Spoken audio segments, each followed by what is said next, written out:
The man known to history as Heinz Guderian was born as Heinz Wilhelm Guderian on the 17th of June 1888 in the town of Kulm, West Prussia, in the Kingdom of Prussia, within the German Empire. Today, Kulm is the town of Chełmno in northern Poland. His father was Friedrich Guderian. Friedrich came from a family with extensive experience serving in the Prussian military, one of the greatest land fighting forces in the 18th century. Prussia's repeated defeats at the hands of France during the wars of the French Revolution and the Napoleonic era damaged the Prussians' reputation. Following the end of the Napoleonic War, Prussia's leaders re-established their military dominance by the mid-19th century.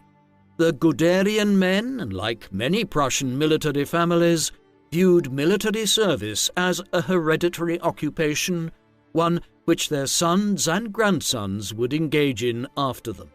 Friedrich followed in his father's footsteps by becoming a Prussian military officer, rising to become a lieutenant in the 9th Jaeger Battalion, despite having joined the cadet school in 1872 and missed most of the major wars fought by Prussia between 1863 and 1871 against Denmark, Austria and France, which resulted in the emergence of the German Empire under the heavy influence of the Kingdom of Prussia. Heinz's mother was Alice Guderian.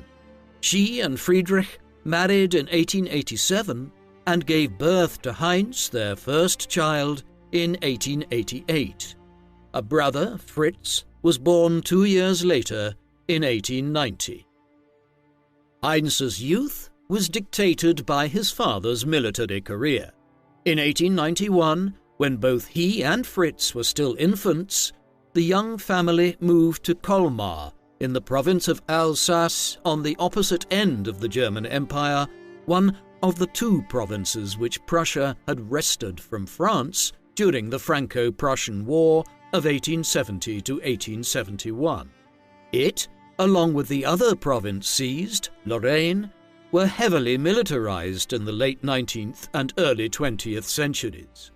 This was done out of fear France would one day initiate a war of revenge. Friedrich Guderian and his family were just one of many military families that ended up here as a result, and in 1900, after 9 years in Alsace, the Guderians undertook the short move to St. Avold in Lorraine, not far from the regional capital Metz. Heinz did not spend long there. Although he was barely a teenager by modern standards, in 1901 he left home to follow in his father and grandfather's footsteps and become a military officer, joining the Karlsruher Cadet School in the province of Baden in southern Germany. Fritz joined him there 2 years later, the pair becoming versed in history, mathematics and several foreign languages, including French and English, before Heinz was transferred at 16 years of age to the Principal Cadet School in Berlin in 1904. Guderian spent the next 3 years in Berlin. He was clearly an accomplished student with an especially good memory and an aptitude for military history. The reports on him noted his promise, and when he completed his time at the cadet school, he was transferred to Metz in Lorraine, where he was commissioned under his father's battalion. He was also promoted to the rank of lieutenant in January 1908. His diary from these years indicates that while he was a young officer with much potential, he was somewhat socially aloof, with entries from his journal hinting at conflicts with fellow officers. Interestingly, after he had been in Metz for a year, and a cohort of new officers arrived from Berlin in the summer of 1908, he got along better with them. It was to be a lifelong tendency of Guderian's, in which he would find it difficult to find common ground with fellow commanders of an equal rank, but was well admired by more junior officers. The years prior to the First World War were also notable for Guderian's growing associations with a number of individuals who would become prominent figures in the German Wehrmacht in the 1930s, including Erich von Manstein and Guderian Keitel, brother of Wilhelm Keitel, the future head of the Wehrmacht during the Second World War. In October 1909, Guderian's unit was transferred to the Harz Mountains in the Saxony region of northern Germany. Shortly after his arrival, he met and began a relationship with Margarete Görner, or Gretel, as Heinz called her. Her father, Ernest, was not fond of Guderian, and when he proposed to her in December 1911, her father objected on the basis that she was just 18. This was hardly a young age to be married at in the early 20th century, and Heinz had only himself turned 23 a short time earlier. Reluctantly, they agreed to postpone marriage, although they did announce their engagement in February 1912. They finally married in October 1913. Their first son, a boy named Heinz after his father, followed soon after in August 1914, while a second son, named Kurt, came in 1918. Margarete had a tremendous influence in Guderian's career over the next several decades, encouraging his ambitions and putting up with his long absences, one of which occurred during their courtship when he had headed to Berlin for further training as a radio communications officer. Guderian's early years in the German military were during a time of growing tensions between Germany and many of the other European powers. For instance, in the spring of 1911, tensions had ratcheted up between Germany and France over both countries' efforts to gain influence in Morocco.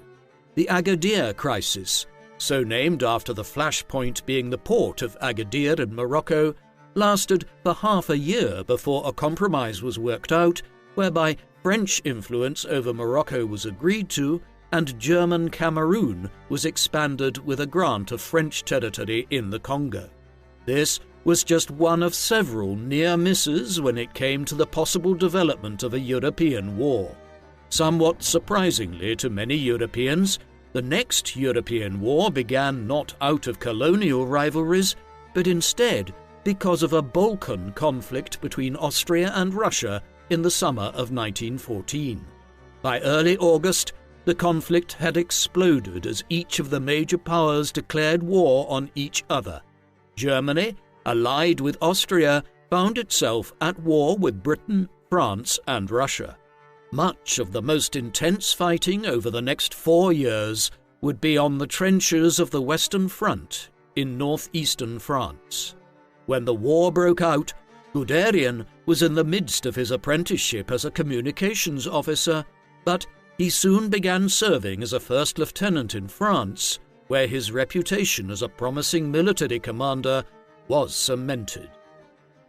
In the spring of 1915, Guderian was assigned as a signals or communications officer in the 4th Army, which had formed the core of the German force which invaded Belgium in August 1914, alongside the 5th Army.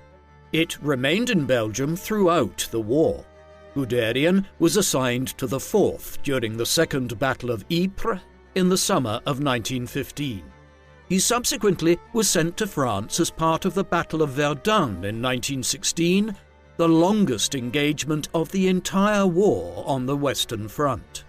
It was while Guderian and others were fighting at Verdun that the first tanks were employed in the history of warfare at the Battle of Flers-Courcelette in mid-September 1916, an engagement of the wider First Battle of the Somme.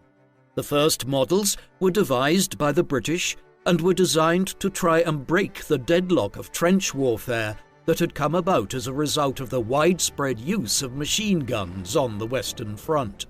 The first tanks were developed as giant moving metal boxes that would protect soldiers from enemy machine gun fire as they traversed no man's land between the trenches.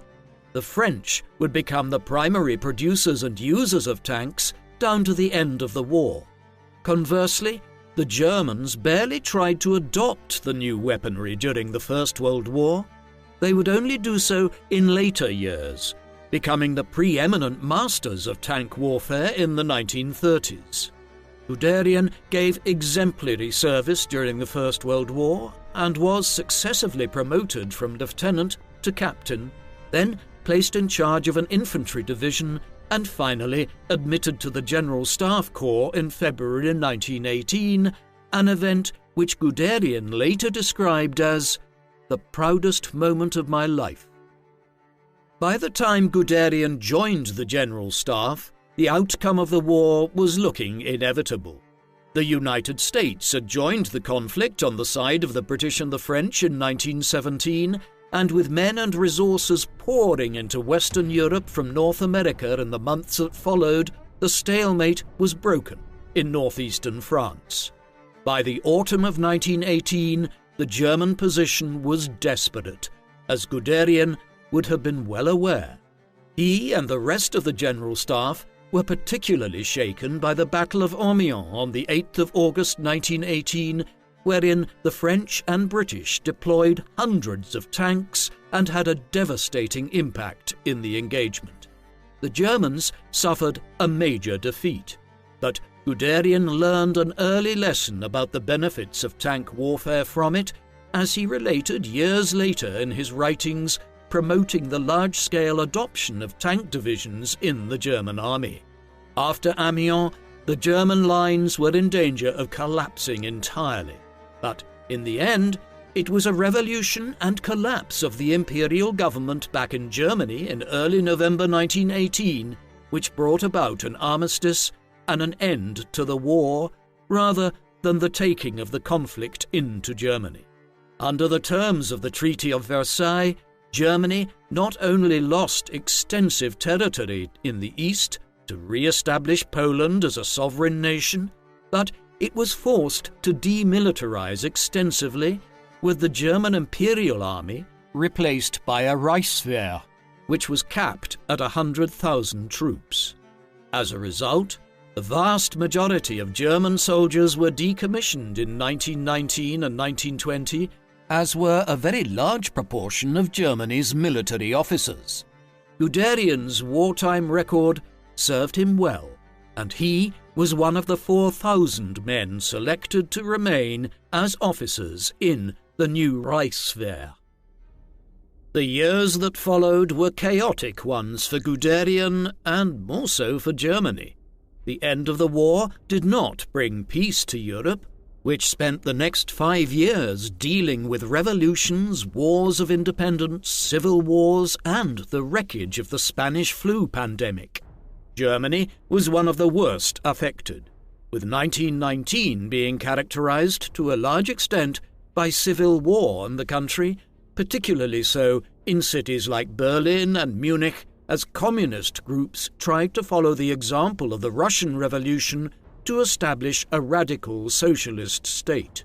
Owing to the unrest, Guderian was not free to return to his young family once the war ended.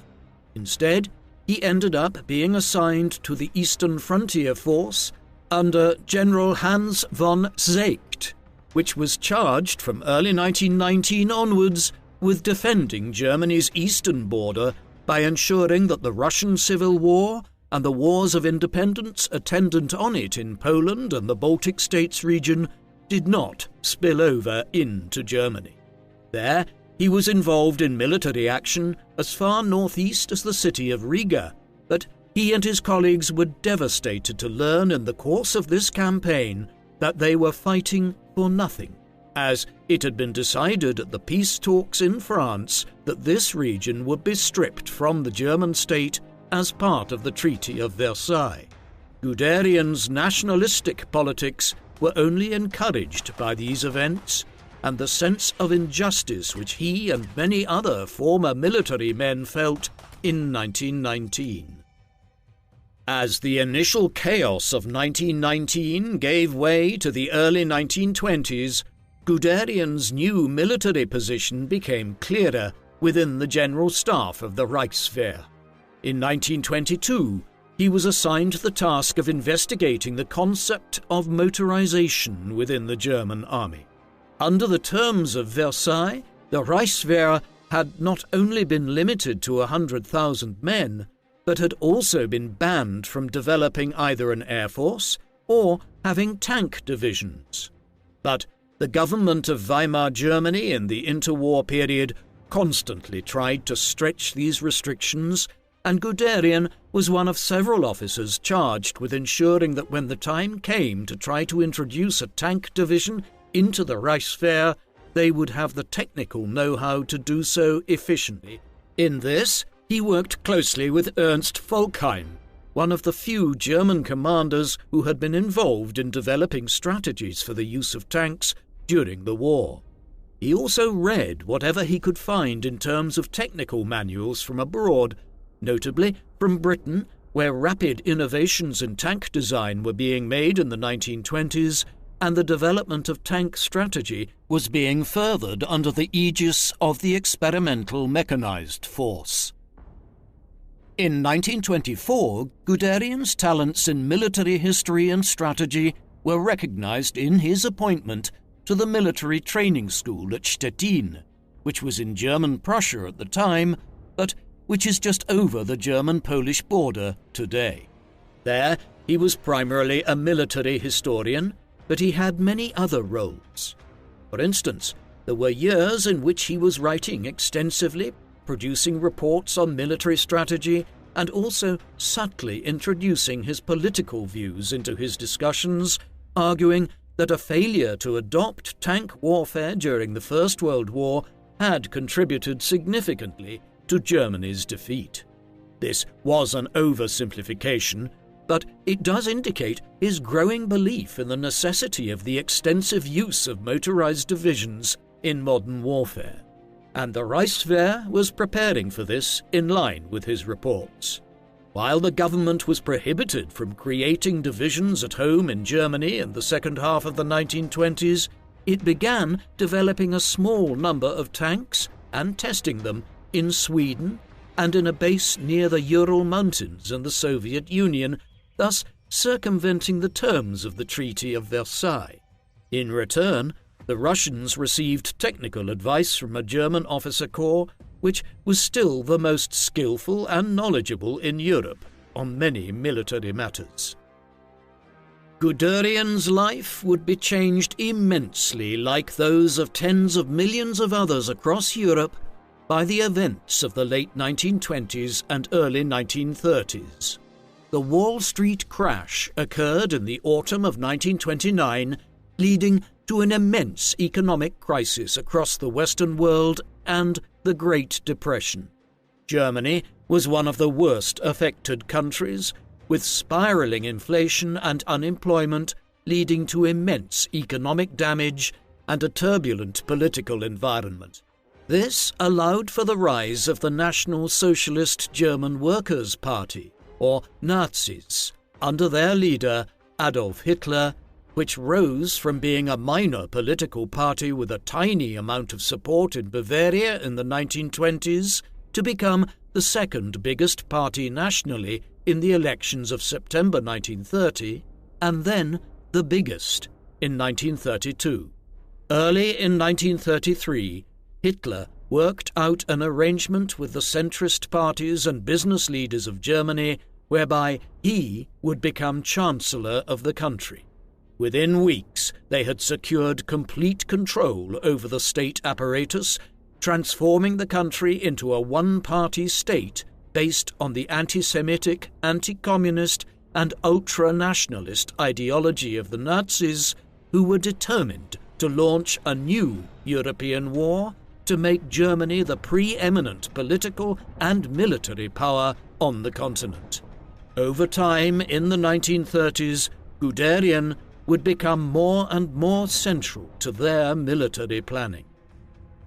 Guderian's progress within the German military during the Nazi rise in popularity in the early 1930s and seizure of power in 1933 was closely tied to Oswald Lutz. Lutz had risen within the Bavarian divisions of the German Imperial Army in the 1890s and 1900s, before specializing as well in the motorized divisions in the 1920s. As a considerably more senior-ranking and older officer than Guderian, he was appointed in 1931 as Inspector of the Motorized Transport Troops and made a general. He hired Guderian as his chief of staff. It was during the early stages of their collaboration, before the Nazis had ever come to power, that Lutz and Guderian began overseeing the development of a new German light tank called the Panzerkampfwagen, meaning armoured fighting vehicle, though this model and the subsequent models built down to 1945 are today more widely known simply as Panzers. This breach of the Versailles Treaty was undertaken in secret, while Guderian, Lutz, and others within the motorized division continued to develop strategies for how tank divisions would operate alongside infantry units to move speedily in campaigns. Something of a misnomer, though, is the idea that Guderian or anyone else was working on the idea of Blitzkrieg, or lightning war, during these years. There are only a handful of references within German military documents from the 1930s referring to Blitzkrieg, and where these appear, they more often than not involve discussion of how an army could be effectively supplied with food and ammunition if it was moving forward swiftly in a military invasion. Guderian and Lutz's early work in establishing production of the first Panzers in 1932 was given a notable boost from 1935 onwards as the Nazis intensified the program of German rearmament, which in reality had been underway in a clandestine manner since the late 1920s. Though Britain and France politely objected, they did nothing in practice to oppose these moves. As this occurred, Guderian became the foremost advocate within the German military of the idea of developing a major Panzerwaffe, or Panzer wing, to the military as a means of having fast-moving armies that could strike against Germany's enemies in any future war. But his and Lutz's arguments often met with opposition, particularly from Hermann Göring, who wanted resources pumped into his Luftwaffe Air Force instead. In response, Guderian, with Lutz's encouragement, began working on a book promoting tank warfare in 1936 and published it the following year as Achtung, Panzer, or Attention, Tank, though it could also be transliterated as Beware the Tank. Though he did not apply the term, the basic tenets of Blitzkrieg warfare, with the use of fast-moving tank divisions accompanied by infantry divisions and air support, were described by Guderian. His efforts were not an overnight success, but production of the Panzer I continued steadily, and the Panzer II was soon in production. Buoyed by the experience of the Spanish Civil War, in which the utility of tanks was further demonstrated, by the end of the 1930s, thousands of Panzers had been built or were under construction, while the Panzer III and Panzer IV, the most successful operation tanks used by the Germans during the war, were under development from 1936 onwards. That the Panzer program was as advanced as it was in Germany by the time the war broke out in September 1939 was, in large part, owing to the championing of it by Lutz and Guderian. Despite their collaboration through the 1930s, Guderian and Lutz would not work with each other beyond the first weeks of 1938. While Germany had rearmed and the wider country was firmly under the dictatorial rule of the Nazis by the mid-1930s, many senior commanders within the military retained an independent political stance, particularly the War Minister Werner von Blomberg and the Commander-in-Chief of the German Army, Werner von Fritsch. These were individuals who shared the fervent nationalism of the Nazis, but were otherwise not committed National Socialists. In advance of the coming war, Hitler moved to get rid of them early in 1938 and did so by exploiting a marriage scandal and concocting charges of homosexuality against von Fritsch in order to force them out of their posts and replace them with more loyal individuals. Von Blomberg and von Fritsch, however, were just the most publicly visible faces of this purge, and many other officers were removed or demoted in tandem in 1938. These included Oswald Lutz, Guderian's collaborator and senior commander.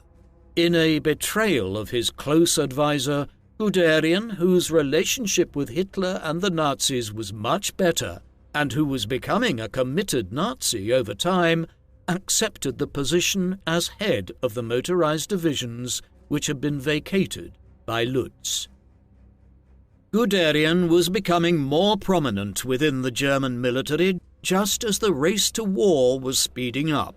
Initially, Hitler and the other senior leaders of the Nazis intended to wait until as late as 1942 or 1943 before launching a war, but as they had rearmed speedily in the mid-1930s, Britain and France were extremely slow to respond. In light of this, Hitler pushed ahead in the first months of 1938 with the Nazi goal of uniting Germany and Austria into a Greater Germany under the rule of Berlin, a political union which was specifically prohibited under the terms of the Treaty of Versailles. Political pressure was applied on the Fatherland Front government of Austria, and eventually, in mid-March 1938, German armed divisions rolled into Austria to complete a bloodless annexation of Austria. Guderian was part of the Austrian operation, but it was not a success for him, with the tank divisions moving slowly towards Vienna amidst poor communications. More successful was Guderian's role in the occupation of the Sudetenland region of Czechoslovakia in the autumn of 1938. By then, Britain and France's willingness to appease Germany had been stretched to breaking point, but it somehow lasted beyond the full annexation of Czechoslovakia in March 1939. It was only when the Nazis invaded Poland on the 1st of September 1939 that Britain and France finally declared war. The Second World War had now begun. Guderian and his Panzers were involved in the war from the very beginning. He personally led the 19th Panzer Corps over the border, proceeding with speed over the Polish corridor, which was relatively well defended, and passing by his birthplace at Kulm on his way towards Warsaw. The Polish capital had been surrounded by mid-September. A 2-week siege followed before German troops entered the city on the 1st of October.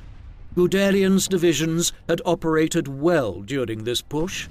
One of the benefits he was able to bring to the campaign was his effective use of radio communications, even as his corps moved speedily eastwards, combining his earlier experience as a communications officer with his more recent role as a tank commander. As the campaign neared its end, he received a message from Hitler inquiring if his reaching of all of his targets on time or ahead of schedule had been a result of the Polish troops in front of his divisions having been weakened by the bombing raids conducted by Göring's Luftwaffe. Guderian responded succinctly, "No, by our panzers." Hitler was impressed, and it was not just him, as many within the Nazi government and the military high command were now convinced of the efficacy of swift-moving tank divisions as a forward unit in invasion campaigns. The invasion of Poland was also significant in terms of Guderian's growing knowledge of the crimes of the Nazi regime. When the invasion commenced, the Nazis had already drawn up lists of tens of thousands of Poles who were political, cultural, and religious leaders of various kinds, with the goal of either murdering them, or detaining them during and after the invasion. The goal of Operation Tannenberg, as it was termed after a major battle which the German Empire had won against Russia in Poland in the first weeks of the First World War, was to rob Poland of its political and moral leadership, a form of genocide in and of itself, according to many definitions of genocide. Between September 1939 and January 1940, a minimum of 20,000 people were killed, tens of thousands more were arrested, and the numbers may have been significantly higher.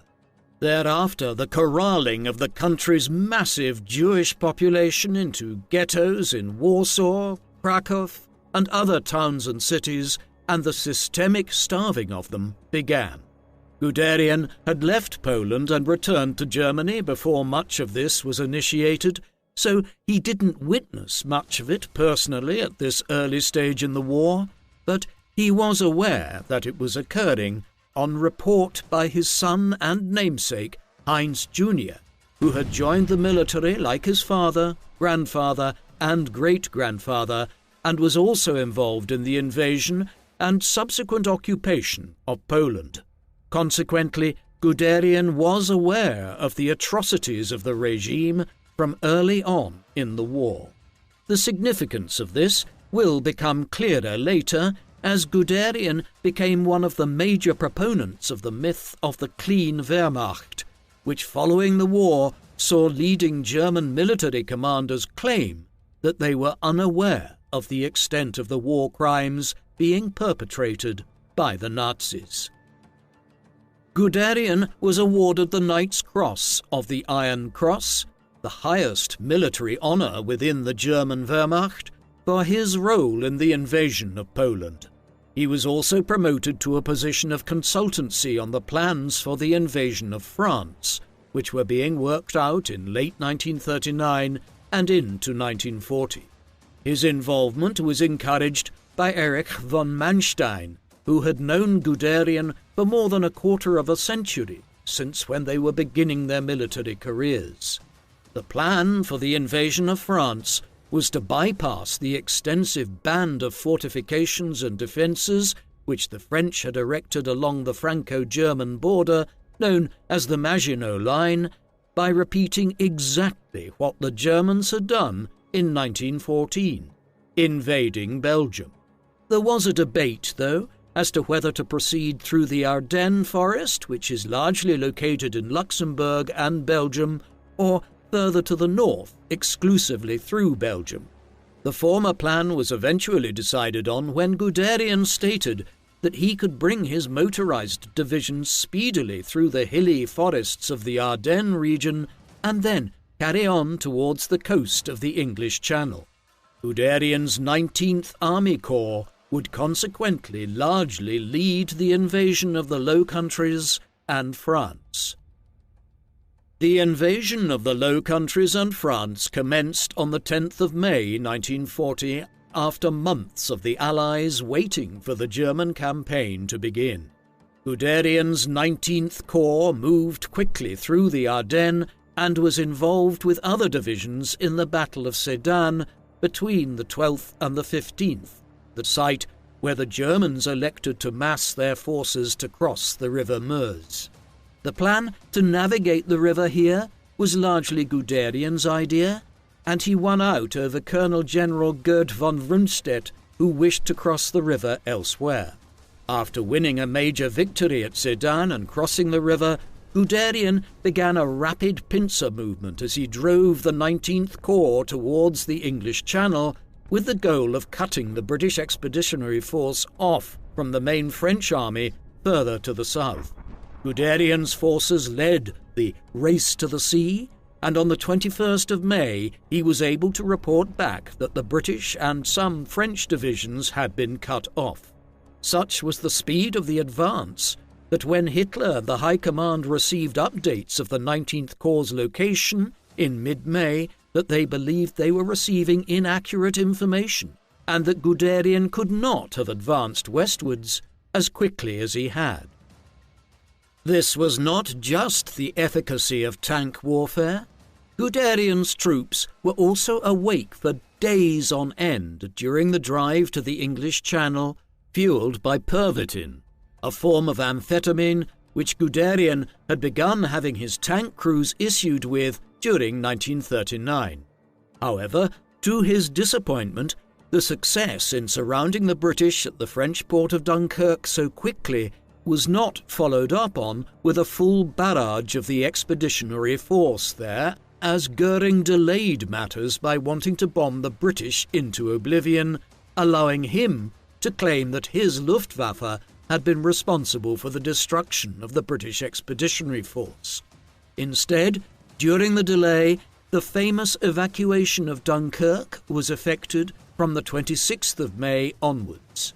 As he was dispatched southwards to secure parts of eastern France southwards to Switzerland, Guderian must have fumed that the success of his Panzer divisions in executing such a rapid advance through northern France was not fully capitalized on. Nevertheless, while the British evacuated their troops and lived to fight another day, Paris was entered by the Nazis on the 14th of June, and France surrendered on the 25th. Guderian's advance into France in May 1940 and the subsequent cutting off of the British Expeditionary Force at Dunkirk led to a growing belief in the efficacy of Blitzkrieg during the Second World War. In November 1940, Guderian was promoted again as his divisions were expanded into the 2nd Panzer Group, which would later be made into the 2nd Panzer Army. This rapid growth came as hundreds of panzers were manufactured in the Reich every month. This was all in anticipation of the invasion of the Soviet Union, with Hitler determining that the campaign, codenamed Operation Barbarossa, would begin in the summer of 1941. This was to be initiated without defeating Britain first, Hitler's ideological rigidity having convinced him that the British would eventually see sense and join with Germany once it saw the real enemy were the Bolshevik communists of Russia. Guderian was one of the more vocal opponents within the high command of the Wehrmacht to the idea of opening a second front in Eastern Europe while Britain remained undefeated. But his objections were completely ignored. Defeated in this, Guderian tried to make the best of a bad situation and began impressing on Hitler and the other senior members of the Nazi regime that tank production would need to be increased significantly in order to begin producing upwards of 800 tanks a month. This was not realistically achievable, and while an increase was seen, it was nowhere near what Guderian believed to be necessary. While believing the invasion to be too soon, Guderian was a supporter of the Nazi desire to create Lebensraum, or living room, for Germans by conquering Eastern Europe, a sign of his growing adherence to more elements of Nazism. The goal of Operation Barbarossa was to advance into the Soviet Union at immense speed and defeat the Soviets in a matter of weeks, much as had happened in France a year earlier. And, for a time, when the invasion commenced on the 22nd of June 1941, it seemed as though this might be reality, as the Germans rolled across hundreds of kilometers of territory in the space of a few weeks. Guderian's 2nd Panzer Group was on the front lines as part of Army Group Center under the overall command of Fedor von Bock. This prong of the invasion achieved a number of spectacular successes in the first 6 weeks of the invasion, driving towards the city of Minsk in Belarus once the fighting began and encircling a vast portion of the Red Army at the end of June. Guderian's panzers were directly involved in closing off the Minsk pocket and allowing for the capture of several 100,000 Russian troops in one of the biggest tactical victories won by the Germans in the entire war. This done, Guderian's tanks were again responsible for a complete encirclement of the Soviets, this time surrounding the 13th Army after a surprise movement over the river Dnieper to Smolensk in mid-July. Though the easy victories ended, and although the wider Battle of Smolensk was a major German victory on paper, it led to over 100,000 German troops being killed, wounded or captured, and slowed the advance on Moscow, a delay which ultimately resulted in the capital not being seized by the Nazis before the Russian winter set in. Guderian had already been dispatched to the southeast before the Battle of Smolensk ended in September 1941. He did so with the Knight's Cross with oak leaves, a new honour which Hitler had introduced in 1940. The goal of his diversion was to join the Battle of Kiev. Against the wishes of many of his generals, Hitler had insisted on prioritizing the capture of the Ukrainian capital above Moscow, believing there was ample time to take Kiev and then Moscow before the winter. Von Bock and Guderian both objected to this strategy, believing Moscow should be prioritized, but when they met with Hitler, Guderian's nerve failed him, and after Hitler presented the case for proceeding on to Moscow, Guderian largely backed down and placated Hitler, later stating that the decision had already been made, and as a Prussian officer, he was duty-bound to implement the directives of the government. Thus, in later August, his 2nd Panzer Group moved south to Kiev to aid in the encirclement of the city. In the end, hundreds of thousands of Soviet troops were captured in the Ukrainian offensive, and the Soviets lost 600,000 men cumulatively. But again, the diversion had delayed the strike on Moscow as the winter loomed ever nearer. By the time Moscow became the priority again in late September and early October, the number of functional German tanks across the Eastern Front had nearly halved. Production was ramping up in Central Europe, but it still could not meet the rate of attrition on the front lines. Guderian's 2nd Panzer Group was badly affected, with only a quarter of the tanks he had led into eastern Poland and Belorussia in late June still being operational. Nevertheless, he was ordered to the Russian capital, where he was assured new units would be available. It was here that Guderian would fail to achieve major victories for the first time. His divisions did win a substantial victory at Bryansk, completing another massively damaging encirclement of the Soviet 3rd, 13th and 50th Armies, but the effort to follow this up by capturing the Tula region was a step too far. Here, Guderian's tanks became bogged down for the first time, and it took 3 weeks of intense fighting between Army Group Center and the Red Army before the outskirts of Tula were reached, dramatically slowing the overall progress towards Moscow.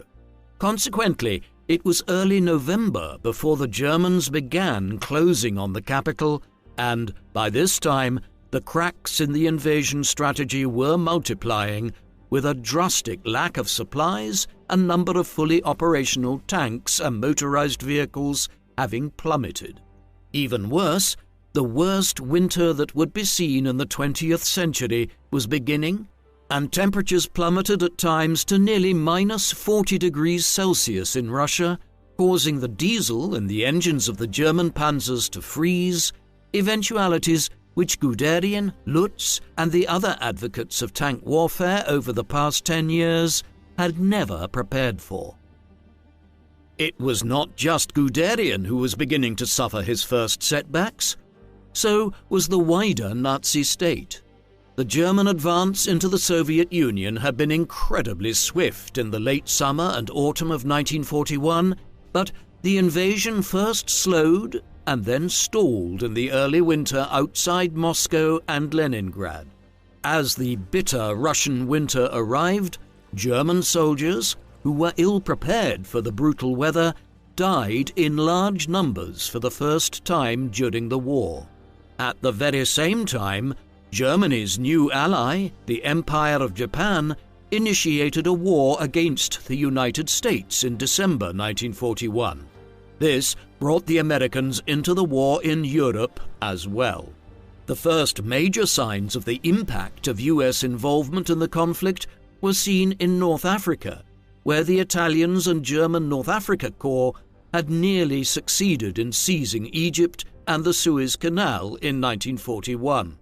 In the course of 1942 and early 1943, the Allies won the campaign here and soon opened a southern front in Europe with an invasion of Sicily and southern Italy. Yet all of this paled by comparison with the disaster which began to unfold on the Eastern Front for the Nazis.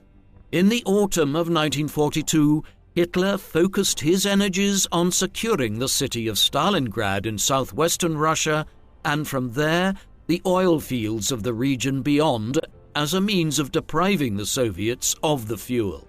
It led in early 1943 to the first massive defeat experienced by the Wehrmacht, with the virtual destruction of the German Sixth Army at Stalingrad. From this juncture, the Germans were fighting a defensive war as the Soviets began pushing them back westwards into Belorussia, Ukraine, and then Poland. Guderian was largely uninvolved in the war effort while these reverses were occurring.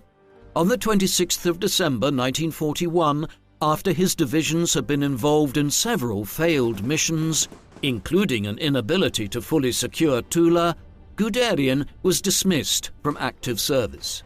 Von Bock had been relieved of the command of Army Group Center when he was unable to proceed any further than a position where his divisions could see Moscow in the distance but not seize the city. Guderian did not get along with his successor, Field Marshal Gunther von Kluge. The tank commander had also visited Hitler in his Wolf's Lair headquarters in Prussia and pleaded for a withdrawal or some other measure to look towards the welfare of the men of Army Group Center in the freezing weather. This was not only refused, but accelerated Hitler's decision to dismiss Guderian.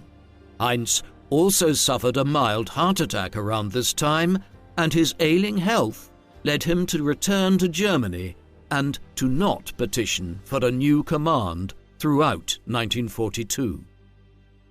Guderian retained close correspondence with many German commanders through this career hiatus. Eventually, a call came from the Führer in February 1943 to resume his military life, no doubt spurred by the disaster at Stalingrad and Hitler's increasing tendency to cycle through generals who had displeased him. By 1943, Hitler was coming back to those he had dismissed earlier. In this instance, he promoted Guderian to become Inspector General of the Panzer troops, effectively making him the operational head of tank warfare in the Third Reich. In this post, Guderian did not lead divisions of tanks at the front, but instead largely operated from Germany and Poland, collaborating with individuals like the newly appointed Minister for Armaments, Albert Speer, to ensure that tank production was maximized. Much of this was achieved through the slave labor of Czechs, Poles, and Ukrainians in German factories, something Guderian was entirely aware of. It was also hampered by an ideological insistence by Hitler that tanks should be replaced by new tanks, whereas Guderian had informed Speer that many damaged tanks could be repaired effectively, much faster and with less expense. His range of responsibilities increased even beyond this over time. In the summer and autumn of 1944, for instance, as the Russians pushed the German armies towards Poland and then Germany, he drew up the Guderian Plan, a large scheme for the erection of defensive lines across Eastern Europe along the course of rivers like the Oder and Vistula, as well as through additional fortifying of cities like Danzig and Posen. As such, While most of Guderian's major successes on the battlefield were won in the first years of the war, he was never in a more senior position within the military than the 2-year period after his recall and promotion in the spring of 1943. Much of this was the result of the trust which Hitler placed in Guderian. The tank commander was almost unquestionably a committed Nazi by this time, swerving little from any established ideologies and doctrines. This would explain why, when an attempt was made to kill Hitler and several other senior Nazi ministers before overthrowing the government in July 1944, Guderian was appointed to chair the honor court which was set up to prosecute hundreds of military officers connected in any form with the leaders of the plot. Many were tortured and executions were carried out in a brutal fashion. Guderian later claimed that he had been reluctant to undertake the task and had only agreed to do so in the tense environment of late July 1944, when a refusal to carry out orders could just as easily have led to him being tortured and executed. Yet there is no evidence to suggest that he was reluctant in any way. Conversely, in the days that followed, he was heavily involved in a campaign for the total Nazification of the army by demanding that all officers serving anywhere in German territory were to join the Nazi Party and swear oaths of allegiance. The events of July 1944 came with a promotion. On the 21st of July, the day after the attempted assassination of Hitler, Guderian was appointed as the Chief of the General Army Staff, effectively placing him in charge of the administration and organization of the Wehrmacht. There were still more senior commanders than him, but Guderian now ran much of the day-to-day organization between different branches and departments and was in charge of staff on a general level within the command corps. This added to his responsibilities, which were largely focused on slowing the Russian advance. This had been made more difficult by the Battle of Kursk that raged for 7 weeks in Russia between early July and late August 1943. This was the largest tank battle in history, involving over 3,000 German tanks all told, but it resulted in the complete loss of hundreds of tanks and damage being inflicted on well over 1,000 more. When combined with the new fronts being opened in Italy and then in France with the D-Day landings, Guderian could not replace the resources which were being lost, and after the autumn of 1944, the Russian advance began to speed up as cracks in the German lines developed in Poland and Ukraine. Even as he was overseeing the honor court in Berlin, Guderian was also keeping an eye on the Russian advance on Warsaw, which neither he nor the other senior German commanders could do much to halt. Matters only became more difficult in the months that followed, as Hitler became determined to pull vital resources away from the Eastern Front to launch a counteroffensive in the West for what eventually became the Ardennes Offensive, or the Battle of the Bulge. The last months of the war were peculiar ones for Guderian, ones in which he would rapidly rise to become one of the closest confidants within the military of many of the most senior Nazi figures, but then just as quickly be dismissed. By the winter of 1944, he was viewed as a completely trustworthy figure, one who would follow orders to the bitter end, even as teenage boys and pensioners were being armed to defend their home country against the final Soviet push into Germany early in 1945. Tellingly, he was increasingly allied with Heinrich Himmler during this period, the individual who had built the SS into an ideological machine and was in charge of overseeing the concentration camp system across Europe. Such a close relationship makes it very difficult not to assume that Guderian was fully aware of what had happened in the death camps in Poland over the previous 3 years. But while he was aligning himself with Himmler, who was clandestinely trying to discover what terms German surrender might be considered by the Western Allies, Guderian was increasingly at odds with Hitler, a drug-addled figure in the final stages of the war, racked by ill health and delusional. In numerous meetings between the Führer and his senior commanders in the first months of 1945, as related by Albert Speer in his lengthy memoirs years later, Guderian clashed with Hitler, arguing against measures which he saw as being reckless or counterproductive. For several months, this was allowed. Yet, eventually, Hitler's patience wore thin when matters came to a head on the 27th of March 1945. At this meeting, Hitler asked everyone else except Keitel and Guderian to leave the room before informing Guderian that he needed to take 6 weeks of sick leave to recover from whatever was ailing him. He was effectively being relieved of his positions. It would not matter anyway. 5 weeks later, Hitler committed suicide in the same bunker where he had relieved Guderian of his duties. A week after Hitler's death, the war came to an end. Guderian surrendered to the Allies on the 10th of May, 1945. Like many other Germans, Guderian was detained for some time once the war came to an end, as the Allies attempted to resolve the enormously complex issues of who was going to be charged with crimes. Guderian was one of a great many senior and middling German military officers who would not be charged with the more serious crimes, such as fomenting the war or engaging in genocide and war crimes.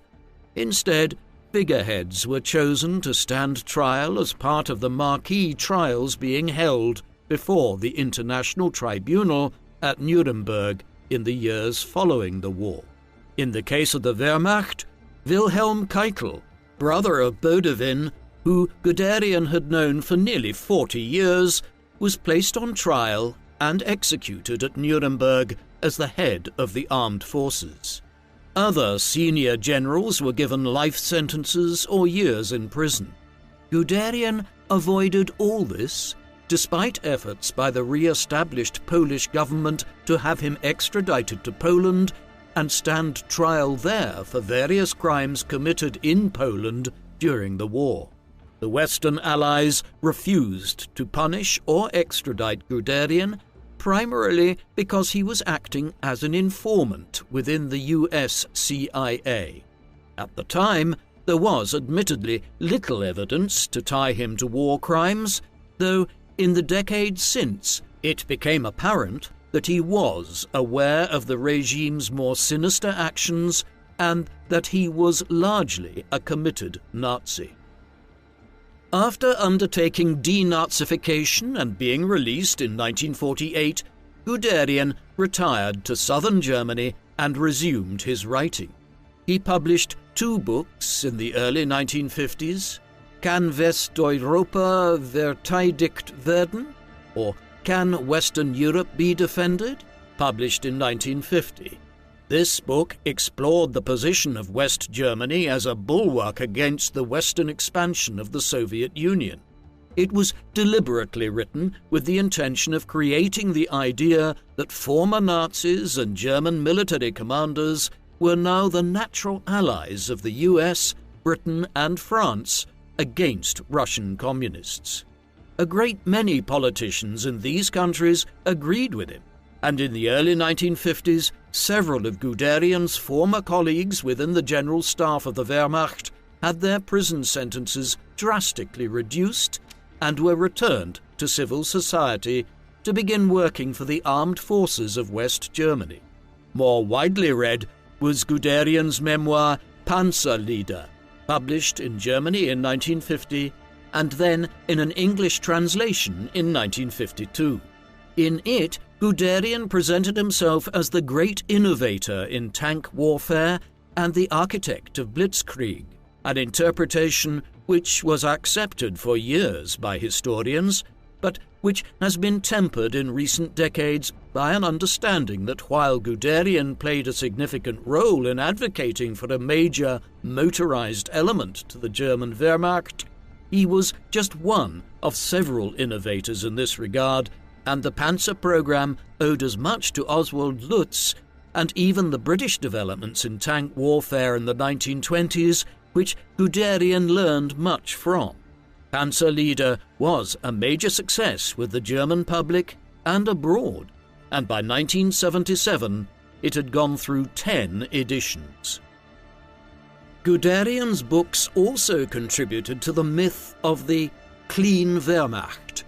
This was the interpretation of the war which was pushed by Guderian and others like von Manstein through memoirs and autobiographies in the 1950s.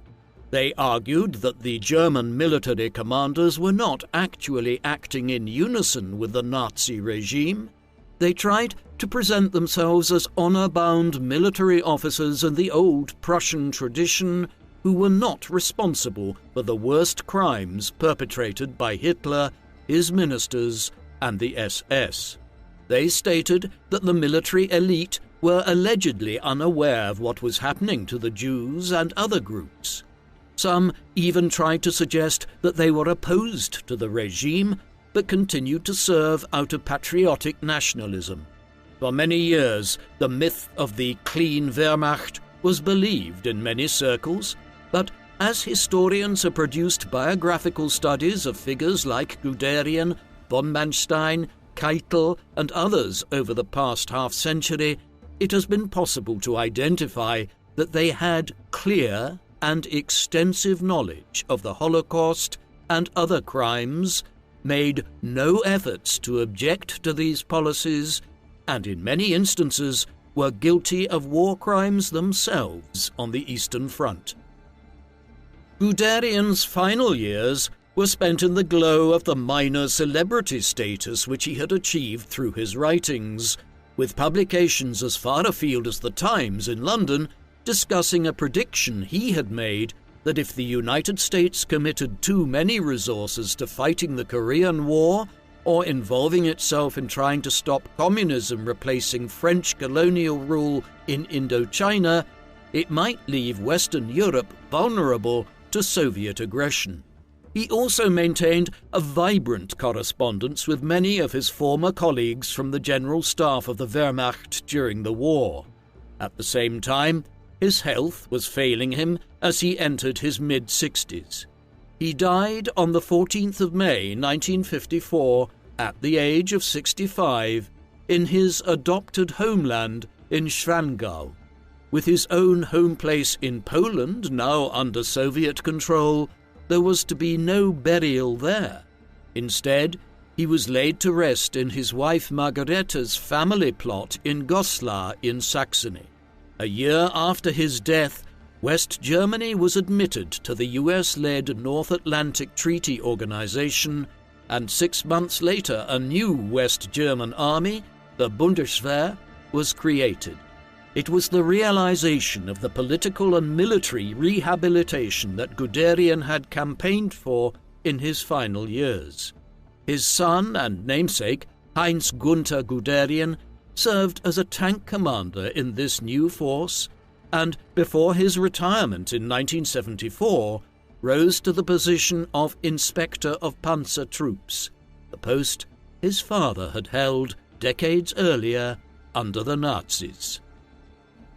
Heinz Guderian was one of the most important of Germany's military commanders during the Second World War.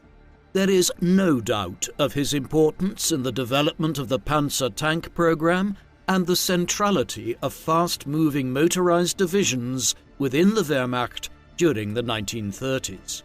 Furthermore, he was the commander who led the rapid race to the sea in May 1940 and cut the British Expeditionary Force off from the main French army.